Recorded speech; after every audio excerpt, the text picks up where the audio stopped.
Today, we are sitting down with Dr. Jennifer Wan, a cardiothoracic surgeon with Community Memorial Healthcare. Dr. Wan discusses the role of a cardiothoracic surgeon in today's rapidly advancing surgical environment and the exceptional cardiothoracic surgery program here at Community Memorial Healthcare.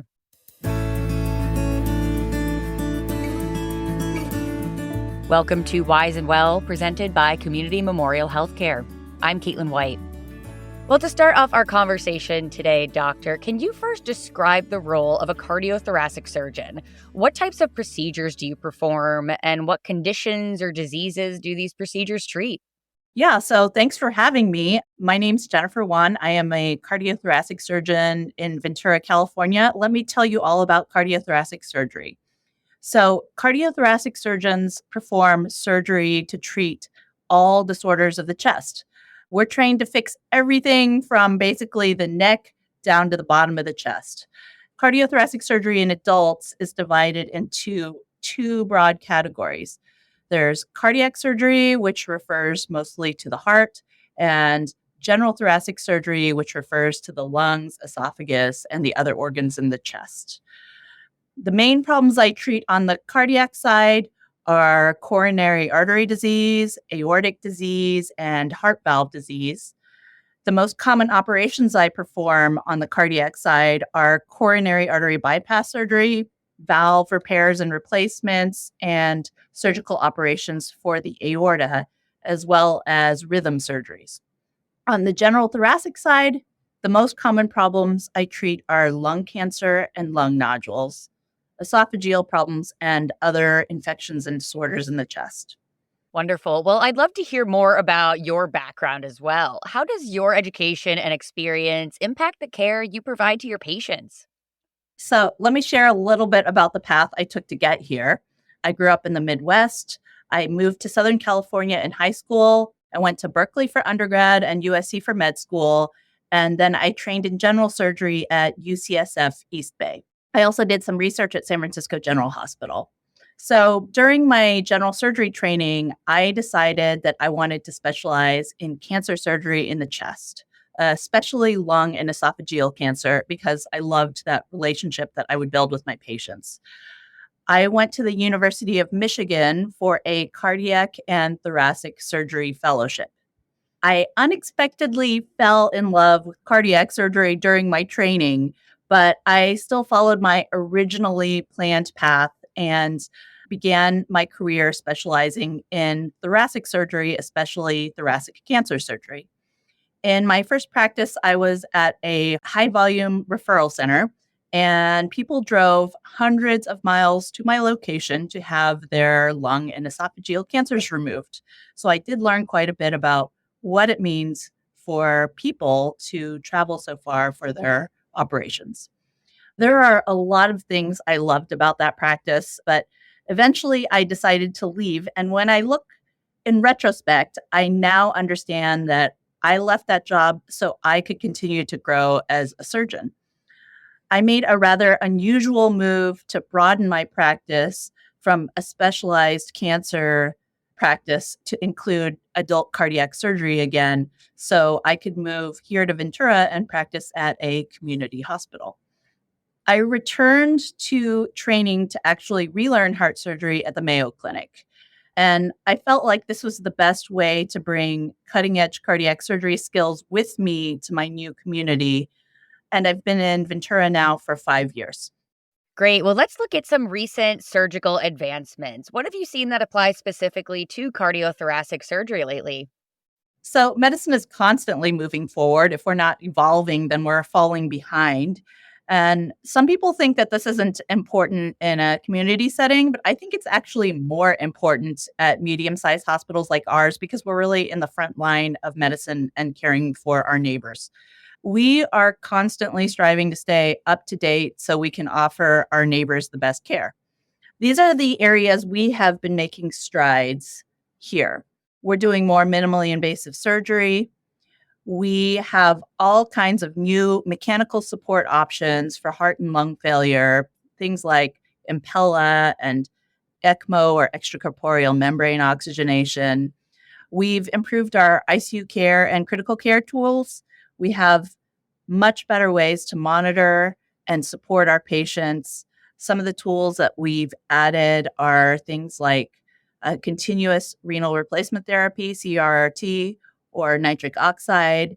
And we often only find these tools in more tertiary settings, but we have them here in our community hospital.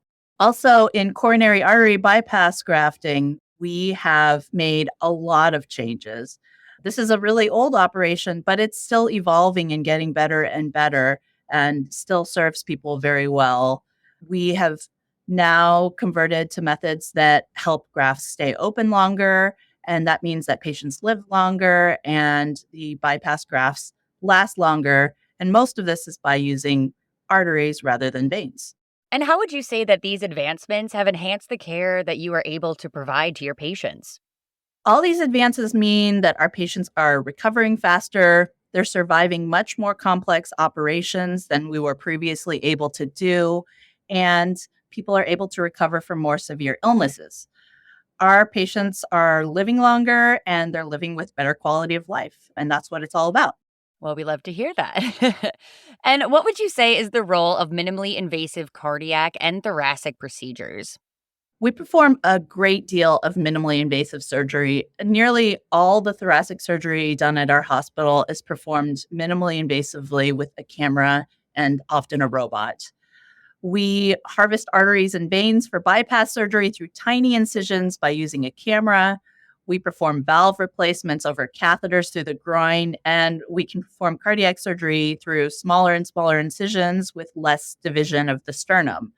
However, when I talk about minimally invasive surgery, even though I do a lot of minimally invasive surgery, I like to put in this caveat. I don't believe in doing minimally invasive surgery only for the sake of a smaller incision. Honestly, cardiac surgery, even when you perform it through tiny incisions, is still invasive. So I will always tell you about what we can do and what can be done in the world, but I will also give you my honest opinion on what serves you best for your survival and recovery. Of course. Well, let's talk about the specific procedures that are available at Community Memorial. What is available and what is the benefit of having these procedures done so close to home? At Community Memorial Hospital, we perform a full scope of cardiac and thoracic procedures for adults, everything from minimally invasive lung and esophageal surgery to all arterial coronary artery bypass grafting, aortic surgery, heart rhythm surgery, and heart valve replacement and repair through a lot of different approaches. So, since arriving in Ventura 5 years ago, I have thought a lot about the purpose of heart and lung surgery in our hospital and why people should have surgery here. I had previously only worked at academic centers and referral centers. Academic centers really focus on research and teaching and spend much of their effort performing the craziest operations that only a few people need. And that's why they're great places to train. Community hospitals serve a different purpose. We specialize in the types of heart and lung surgery that most people need, and we make it the focus of our life's work. We spend almost all of our waking hours making sure your operation goes well, you have a good outcome and a good experience, and you're cared for by a happy and high functioning team that's close to your home. Together, our team has performed these operations thousands of times, and we don't have a lot of other distractions. Our stated goal in our practice is to provide the most modern, high quality cardiothoracic surgery that's available in a community setting. So, your heart surgery, lung surgery, or esophageal surgery is actually our focus, and we are kind of obsessed with making sure it goes well. When you come to our hospital, you get a personal and direct relationship with your surgeon and with our small and tight knit surgical team. Well, we'd love to hear more about that team. Tell us about the benefit of having a team dedicated to these types of procedures. I cannot say enough about how much I love our cardiothoracic surgery team. They are great. These people are the real deal. And if you visit our OR, ICU, cath lab, hospital floor, our office, and everywhere in between, you will meet fantastic people that like working with each other, are good at what they do, and genuinely want to help you. We have nurses, techs, perfusionists, physician's assistants, office medical assistants, and surgeons that work well together and really consider each other family, which is only something you get in this more medium-sized hospital setting. In the operating room and the ICU, our nurses and techs are selected specifically for the cardiac surgery team, and they are specially trained in cardiothoracic surgery. Many of them have been together for years and in some cases decades, and there are actually no traveling nurses or techs on the team. Everyone lives locally and is devoted to the team. We also have fellowship trained cardiac anesthesiologists in every heart operation. These really great relationships, they translate to great care. I have a philosophy that every member of our team should be the best at what they do, and I really think they live up to it. Well, Doctor, we are the only program in the Tri County area to offer extracorporeal membrane oxygenation, or ECMO, to support patients with life threatening lung and heart failure. Can you discuss the importance of this? Yes, this is so exciting. ECMO, extracorporeal membrane oxygenation, is a device that temporarily replaces the heart and lungs when more traditional treatments are not enough. We have used it for patients with cardiac arrest from heart attacks, heart failure from bad valves, or patients with flu or COVID. The purpose of ECMO is to support the body until the heart and lungs recover, or to act as a bridge to more long-term treatments like heart or lung transplant or permanently implanted heart assist devices. Now, we don't perform heart or lung transplants and we don't implant permanent assist devices. These are the procedures where academic centers really excel. However, when you have heart or lung failure, you go to your nearest hospital. And if things are very critical, when you get there, you're often too sick to transfer, and many people go on to die from their illness. So now for certain patients, if we're able to put them on ECMO, we can stabilize the heart and lungs so people can either recover or be transported to where they can be considered for things like transplants and permanently implanted devices. I don't think that our community's access to those types of modern healthcare should be limited by our distance from a tertiary center. And that's why I think it's really important that we have this type of technology here in our community. We started using ECMO in 2020, just a little bit before COVID. Almost all people who go on ECMO would otherwise die. But if you are a candidate and you go on ECMO, you actually have a 50% chance of leaving the hospital alive and often with a meaningful recovery, which is so amazing.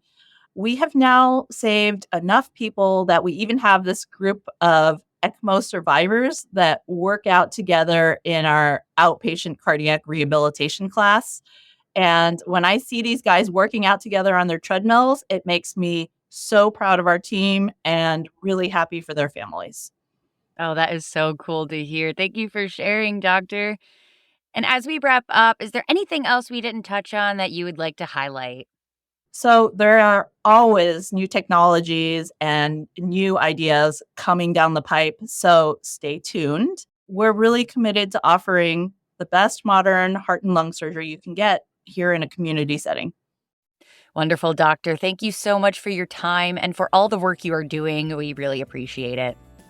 You can always find more podcasts and resources online at mycmh.org. And if you found this podcast helpful, please share it on your social channels and check out the full podcast library for topics of interest to you. I'm Caitlin White. This is Wise and Well, presented by Community Memorial Healthcare.